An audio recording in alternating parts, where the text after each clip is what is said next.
everyone, my name is Ishika Jain and I welcome you to Brain Vibe.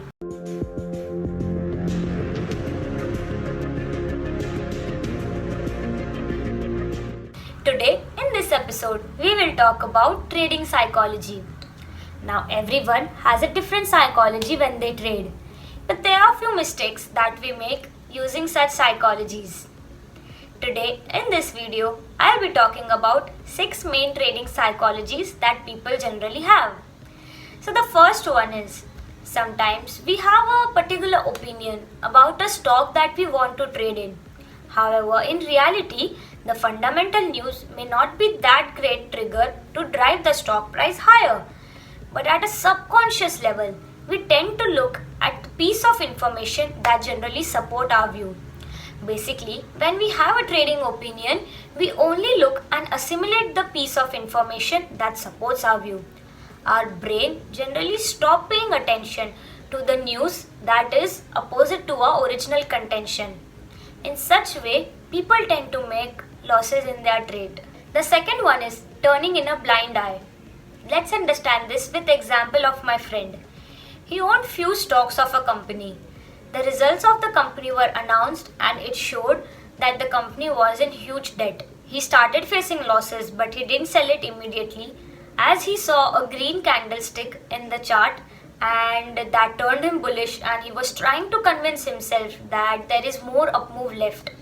But that generally does not override the fact that the company was in huge debt and one should not invest in such stock. But later on he started facing more losses in it. So how can we overcome this psychology is we need to look with the wider picture and not with the microscopic view. We cannot weigh the recent fact with the actual fact. Now the third one is there's a myth that more data means quality of information. Traders, especially technical traders, complicate their chart so much by adding n number of elements to analyze the chart. The best analysis is done when things are kept simple. Complex does not necessarily always mean better. So what we can do is we should start working towards data-driven approach rather than complicating our charts. The fourth one and a very common psychology is when the stop loss gets triggered.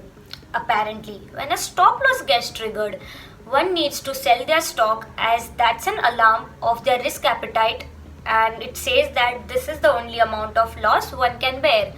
But what a trader tend to do is he keep investing, he keep trading in the same stock until the losses turns into profit. In fact, that start making more losses for him. The fifth one is over trading. Trading 10 to 15 times in a day to make the trade fun and exciting.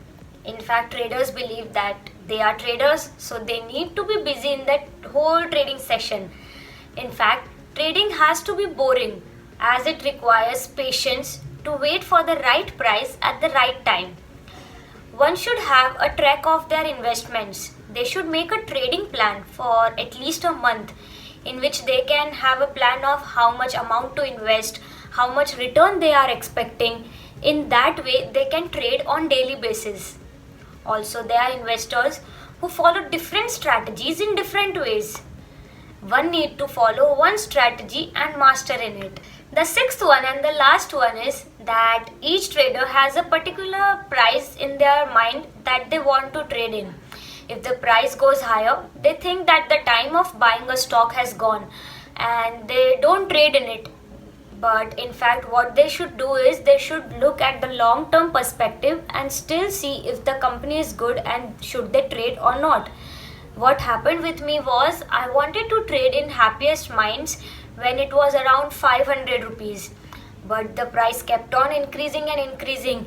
So I thought that maybe the buying price has gone and now I should not trade in it. But if you see the price of Happiest Minds right now, it has touched around 900 rupees. So it is one of my most regretful decision. But this is what happens, that we think if the price is increasing, then we should not buy it. But we should also look at the long-term benefits. So I guess this is all about today's video. If you like it, please give it a big fat thumbs up. Don't forget to subscribe to our channel. See you in the next video.